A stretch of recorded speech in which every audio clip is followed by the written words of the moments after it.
তো আমরা এই মুহূর্তে সিদ্ধিরগঞ্জ হাউজিং এলাকায় আছি। এই হাউজিং এলাকায় আমরা হেলেপলা ভবনের তথ্য পেয়েছি। ইনসিডেন্ট হয়েছে মোট 3টা, যে একটা ভবন অন্য ভবনের দিকে হেলে গেছে। তাহলে মোট ভবন সংখ্যা আসলে যদি আমরা চিন্তা করি যে এই মুহূর্তে নিরাপদ না, যেহেতু একটা ভবন অন্য ভবনের দিকে হেলে আছে, পার্শ্ববর্তী ভবনটাও বলতে পারবো না যে এটা নিরাপদ আছে।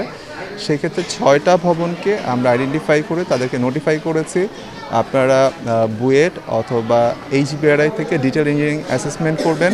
মিন টাইমে যখন পর্যন্ত আমরা ওই রিপোর্টগুলো না পাবো, রিকমেন্ডেশনসগুলোতে ভবনগুলো সেফ না বলা থাকবে, সেই পর্যন্ত ভবনটা ব্যবহার করা যাবে না। তো আজকে এসে আমরা যেটা দেখতে পাচ্ছি, অনেকেই ভবনগুলো খালি করছেন।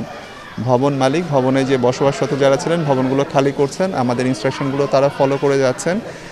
বিষয়গুলো আমরা এখানকার জেলা প্রশাসক অফিসেও কিছুটা ইনফর্ম করেছি। স্থানীয় সরকার মন্ত্রণালয়, আমাদের সিটি কর্পোরেশন আছে, তাদেরকেও আমরা জানিয়েছি। আমরা পরবর্তীতে কার্যক্রমগুলো গ্রহণ করছি। আর বিল্ডিং হয়েছে, আমরা এ পর্যন্ত 3টা বিল্ডিং দেখেছি এবং 3টা বিল্ডিংয়ের ক্ষতিগ্রস্তের ধরন প্রায় সেম। এটা আমাদের যেটা আপাত দৃষ্টিতে মনে হয়েছে, আমাদের এক্সপিরিয়েন্স অনুযায়ী মনে হয়েছে যে সেটা হলো সয়েল সেটেলমেন্টের জন্য এটা হয়েছে এবং এটা টিল্টিং হয়ে গেছে। এটা ভিতরে কোনো স্ট্রাকচারাল ক্র্যাক আমরা দেখিনি, যেটা কলাম কিংবা বিমের যে সমস্যা হলে হয়। এটা হয়েছে ফাউন্ডেশন অপ্রতুলতার জন্য এটা হয়েছে। কারণ এখানে আমি একটা বিল্ডিং শুধু শুনতে পেয়েছি এখানে বল্লি পাইলিং করেছে, অথচ এখানে আমাদের জানা মতে এটা ডাকাটা ছিল ডিস এরিয়া, ফিলিং করেছে, যার ফলে এটা পাইল দিতে হতো, অনেক গভীরে পাইল দিতে হতো, যেটা আসলে করা হয়নি।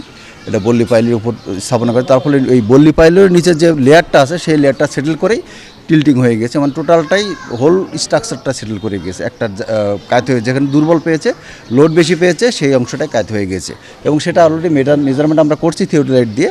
এটা আমরা রিপোর্টের মাধ্যমে আমরা জানিয়ে দেবো রাজুককে যে কতটুকু সেটেল হয়েছে, কি হয়েছে এবং কি ব্যবস্থা নেওয়া যায়। আমাদের আইবির পক্ষ থেকে, ইঞ্জিনিয়ারিং ইনস্টিটিউটের পক্ষ থেকে একটা রিপোর্ট দিয়ে রাজুককে আমরা সহযোগিতা করব।